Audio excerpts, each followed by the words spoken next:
Hello students, welcome to Think Study. तो बच्चों, आज हम बात करने जा रहे हैं अध्याय 5 जो कि जीवन की मौलिक इकाई है। तो इस अध्याय में हम लोग कोशिका सिद्धांत के बारे में बात करेंगे। कोशिका सिद्धांत को हम लोग सेल थ्योरी भी कहते हैं। तो कोशिका सिद्धांत क्या है, आइए इसको समझते हैं। स्टूडेंट्स, दो जीव वैज्ञानिक थे। एक का नाम था एम स्लीडन और दूसरे का नाम था टी स्वान। इन्होंने क्या किया, इन्होंने कोशिका सिद्धांत दिया।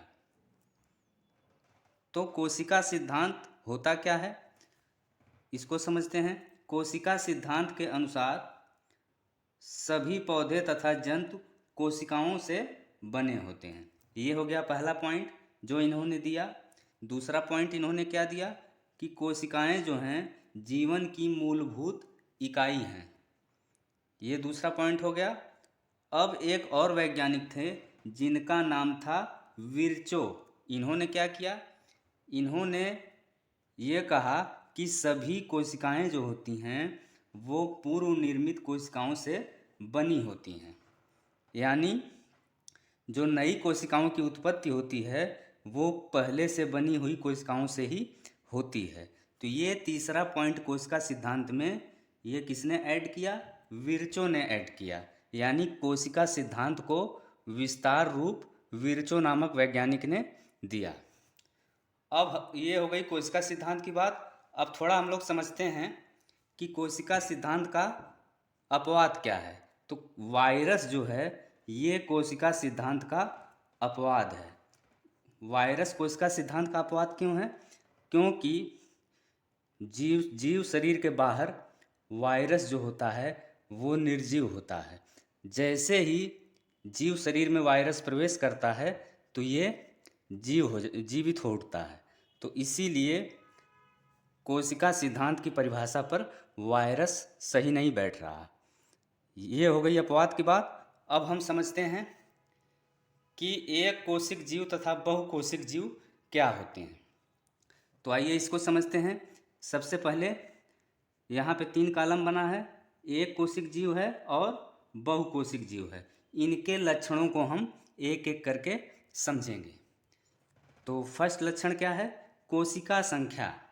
यानी एक कोशिक जीव में केवल एक कोशिका पाई जाती है। ये हो गया पहला पॉइंट।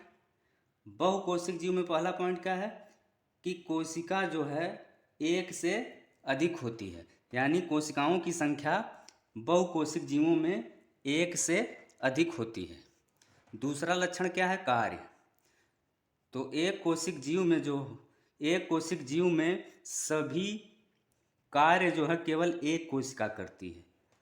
एक कोशिक जीव में सभी कार्य केवल एक कोशिका के द्वारा होता है, जबकि बहुकोशिक जीव में अलग अलग कार्यों के लिए अलग अलग कोशिकाएं होती हैं या विभिन्न कोशिकाएं विभिन्न प्रकार के कार्य करती हैं। किसमें? बहुकोशिक जीव में। अब नेक्स्ट जो है लक्षण क्या है, कार्य का विभाजन। तो एक कोशिक जीव में कार्य का विभाजन नहीं होता है। क्यों नहीं होता है? क्योंकि सभी जैविक कार्य केवल एक कोशिका करती है। केवल एक कोशिका क्यों करती है?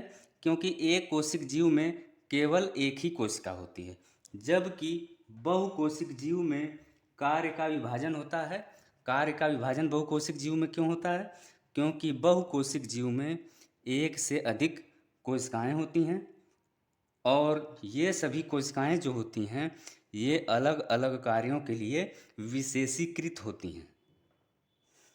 अब हम बात करते हैं नेक्स्ट लक्षण की। नेक्स्ट लक्षण क्या है स्टूडेंट्स? नेक्स्ट लक्षण है जनन। तो जनन जो है वो एक कोशिक जीव में एकल कोशिका के द्वारा होता है। यानी एक कोशिका के द्वारा होता है, जबकि बहुकोशिक जीवों में जनन जो होता है वो विशेष कोशिकाओं के द्वारा होता है। यानी इन विशेष कोशिकाओं को हम जनन कोशिकाएं कहते हैं। ये हो गई जनन की बात। अब हम थोड़ा समझते हैं आयु के बारे में। एक कोशिक जीव जो होते हैं इनकी आयु बहुत छोटी होती है, जबकि बहुकोशिक जीवों की आयु लंबी होती है। अब हम बात करते हैं एग्जाम्पल्स की। तो एक कोशिक जीव के जो एग्जाम्पल्स हैं वो हैं अमीबा, पैरामीशियम, क्लेमाइडोमोनास, बैक्टीरिया इत्यादि। जबकि बहुकोशिक जीव के एग्जाम्पल्स हैं पादप यानी कि पौधे, कवक, जंतु इत्यादि। स्टूडेंट्स, ये था आज का वीडियो। Thanks for watching.